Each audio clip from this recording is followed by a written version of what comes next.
Velvet Masks, A Tale of Secrets and Redemption. Michael and Sophia's marriage was a careful balancing act between appearances and reality. On the surface, they were the picture-perfect family, two successful parents raising four bright children: Anna, Emma, Chloe, and Ethan. But behind closed doors, their once vibrant relationship had become a hollow echo of what it once was. Michael's grueling career as a business executive demanded late nights and constant travel. He was a man obsessed with providing for his family, blind to the emotional toll his absence was taking. Sophia, a nurse whose compassion for her patients knew no bounds, felt her heart growing heavier with every shift.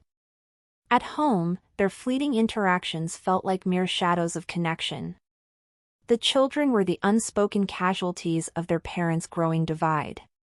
Anna, the eldest, often took on the role of caretaker for her siblings, masking her own insecurities with forced maturity. Ethan began skipping school to seek attention in the wrong places, while Chloe and Emma buried themselves in their imaginary world, trying to fill the emotional void. One night, after a particularly tense dinner, Michael found himself in his study, staring blankly at a report. The ringing of his phone broke his reverie. It was his assistant, Mark. "Michael, you've been running on fumes lately. You need a break." Mark hesitated before adding, "There's a place I know. Velvet Vale. It's private, discreet, and well, therapeutic." Michael scoffed at first, but the idea lingered in his mind like an unsolved puzzle. Meanwhile, Sophia sat in their dimly lit bedroom, scrolling through bills she could no longer afford to ignore. Her friend Clara's words echoed in her mind, "You're always taking care of everyone else, Sophia.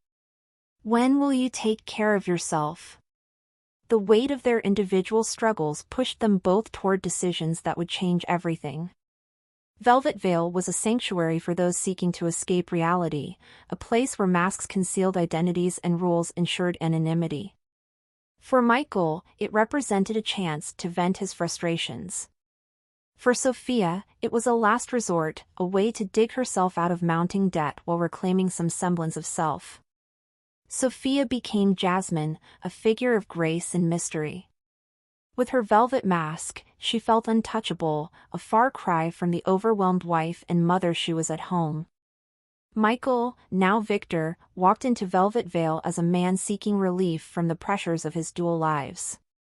Their first meeting was marked by an electrifying tension neither could explain.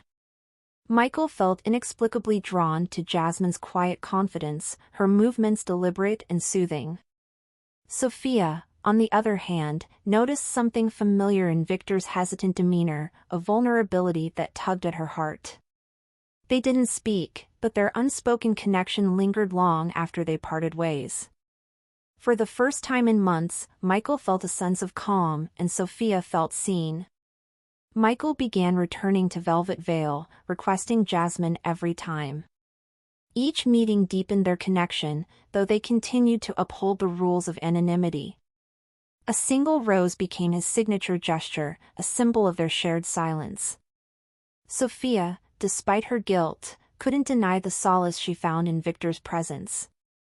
He wasn't like the other clients, his gestures were thoughtful, his demeanor kind. For brief moments, she allowed herself to forget the guilt that haunted her. At home, however, their absences grew harder to explain. Michael claimed late meetings and business trips, while Sophia blamed double shifts at the hospital. Anna grew increasingly frustrated, confronting them one night. "Do you even realize what you're doing to us?" she shouted. "We don't even feel like a family anymore." Her words hung heavy in the air, but neither parent could find the courage to respond. Michael sought solace in his mother, Evelyn, a wise and no-nonsense woman. "Mom, I don't even recognize my marriage anymore," he admitted one Sunday afternoon. Evelyn sipped her tea, her sharp eyes narrowing. "Michael, you're so busy running away from your problems that you've forgotten how to fight for what matters. When's the last time you really talked to Sophia?" Sophia, meanwhile, turned to Clara, confessing her guilt about Velvet Veil. "I don't even know who I am anymore," she admitted, tears streaming down her face. "Maybe it's time you remembered," Clara said gently. "The woman Michael fell in love with is still in there. You just need to find her."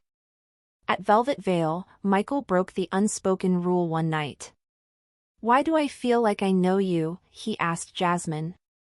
His voice was filled with genuine curiosity, tinged with something deeper. Sophia froze, her heart pounding. For a moment, she considered revealing the truth, but fear kept her silent. Instead, she leaned into the ambiguity, her own emotions swirling with confusion and longing. Michael began noticing subtle clues, a familiar laugh, a particular gesture. One evening, he accidentally found Sophia's Velvet Veil contract hidden in her dresser. The shock was paralyzing. That same night, Sophia found a rose in Michael's briefcase, the same rose Victor always brought her at Velvet Veil. Her hands trembled as realization dawned. The truth erupted during an unplanned encounter at Velvet Veil. Masks removed, they stared at each other in stunned silence before accusations and tears spilled forth. "How could you?" Sophia screamed. "You were supposed to be my husband. And you were supposed to be my wife." Michael shot back. "But instead of fixing what was broken, we both ran away."